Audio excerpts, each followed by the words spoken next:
kaliya xoogii soo hagan anu waan orday marka aad baan u orday saan u ordayay waxaan maqlay assalaamu calaykum waraxmatullaahi wabarakaatuh kusoo dhawaada channelka dadka cusub tahay fadlan subscribe saar aad iyo aad baad mahadsan tahay video dadka like saar comments dheh kusoo dhawow muuqaal cusub sanadkii hore ayay ahayd run ahaantii waxaan ahaa galaaska labaad hooyaday iyo aabahay way shaqo tagi jireen anigu markaan iskoolka ka imaado guriga keligay ayaa joogi jiray run ahaantii maalmaha kamid ah ayaa waxaan damcay inaan biyo soo qaato oon kashada u baxo kadib markaan baxay run ahaantii waxaan arkay wax madow oo daba socdo oo hadh qof camal ah oo si qof oo kala hadh baan arkay run ahaantii dib aan soo noqday waan fiiriyay waxaan muxuu ahaa talo waxaan masoo dhagahaaga masoo indhahaaga masoo waxaan adaa u maleeysan u lahaa ayaan aayar albaabka u furay kadib waan fiiriyay waxba waan waayay run ahaantii saasaan albaabka u sii furay waan sii eegay run ahaantii waxaan arkay nin aniga isoo eegaya oo waxaan u maleeyay inuu ahaa 35 jir ilaa iyo 45 jir ayaan ku qiyaasi karaa run ahaantii laba nin oo kale ayaa kasoo daba baxay oo isaga ku dawduumanay oo isaga ka yaryar labada nin isaga aad bay uga yaryareen run ahaantii anigu waan yaabanahay markaa dib baan uga baxay markaa ninkii wuxuu la hadlay labadii namood buu la hadlay mid kamid wuxuu ku yiri ordo albaabka dambe fura albaabkii dambe anigu run ahaantii waan soo orday albaabkii baan ayaan qabsay laakiin nasiibuna albaabku uu xidhnaa albaabku uu iska xidhnaaba kadib anigu waxaan wacay booliskan hore ka wacay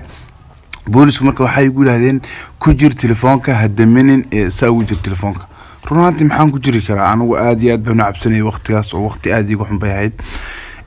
anigu run ahaantii waan fikirayay oo kolba meel bay soo jogeynayeen jug albaabka go daas ku soo yaan albaabka kolba meel bay soo jogeynayeen anigu run ahaantii waqtiga waan ooyay oo waan yaabanaa oo booliski waa iga raagay waxaan islaahay goorma albaabka soo jibinayaan oo aad dhiman doontaa maanta waad dhimanaysaa bas weeye run ahaantii daaqadii haddana soo istaageen daaqadii waan xajiyey ninba aayar mid kamid ah intuu aayar soo socday ayuu albaabkii ayuu yimiday albaabkii buu qabtay kadib wuxuu yiri albaabkani uu xiran yahay ayuu ku yiri iyagii buu sheegay waan run albaabkan mar horan xidhay anigu daaqadii baa dhima daaqadana waan iska adkay waan iska xidhay run ahaantii gudahan jooga waan yaabanahay waan fikiray waxaan islahay arma daaqada ka booda arma xad samaysa waan ka fikiray run ahaantii markii dambe waxaan tagay daaqadii waanan booday dhulkan ku dhacay laakiin maan jabin oo waxba maan noqon run ahaantii saan u yaabanaa ayaan dhinacan bidixdan eegay mise waxaan arkayba labadii nin ee odayga ka dambeeyay ee markii aan arkay iyagii oo xaggan yaag taagan haddana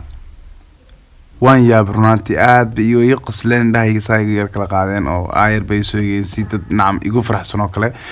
run ahaantii hal mar oo kaliya xoogii soo hagan anu waan orday marka aad baan u orday saan u ordayay waxaan maqlay run ahaantii waxaan ka ordaba sidaan u ordayay run ahaantii waxaan maqlay guuxii booliska iyo booliskii baan maqlay kadib waxaan arkay xagga damaan eegay mise nimankii daba ordayay maba jiraanba run ahaantii markay booliska maqleen aad bay u ordeen booliskii baa yimiday booliskii baan u sheegay wixii meesha ka jiray meesha ka dhacay oo dhan baan u sheegay booliska si wax u jireen inay niman kale gurigii joogaan baan u sheegay run ahaantii booliska markii uu gurigu yimiday nimankii oo dhan way soo qabteen odaygii bay hortaba soo qabteen oo meesha keeneen anigu run ahaantii waan nacsanaa kadib inamadii kale oo dhan bay soo qabteen 3 bay markii hore ahaayeen meesha laga soo qabtay ay odaygii 4 run ahaantii laakiin gebigoogu waxay isku noqdeen 7 maalintii baxsa marka lagu daro waxay noqdeen 7 qof bay noqdeen booliskii markii dambe hooyadii bay la hadleen waalidiinteedii u sheegeen si wax u dhaceen iyo waxa dhaceen hooyadii aabahayba dhaqso ay ku yimaadeen gurigii run ahaantii waqtiga laga bilaabo anigu markaan iskoolka ka imado dadii baa la keenay islaana dadii gurigana la joogi jirtay markii dambe run ahaantii guriga markaan hadda ta imaado dadii baan la joogi jiray dib dambe uma dhicin inaan guriga keligay sii joogo sheekadu intaasi ayaa ku dhamaatay asxaabta aad iyo aad baad ugu maasantiin daawashadiina like saar videoga aad iyo aad baa maasantiin waa inoo videoga xiga bye bye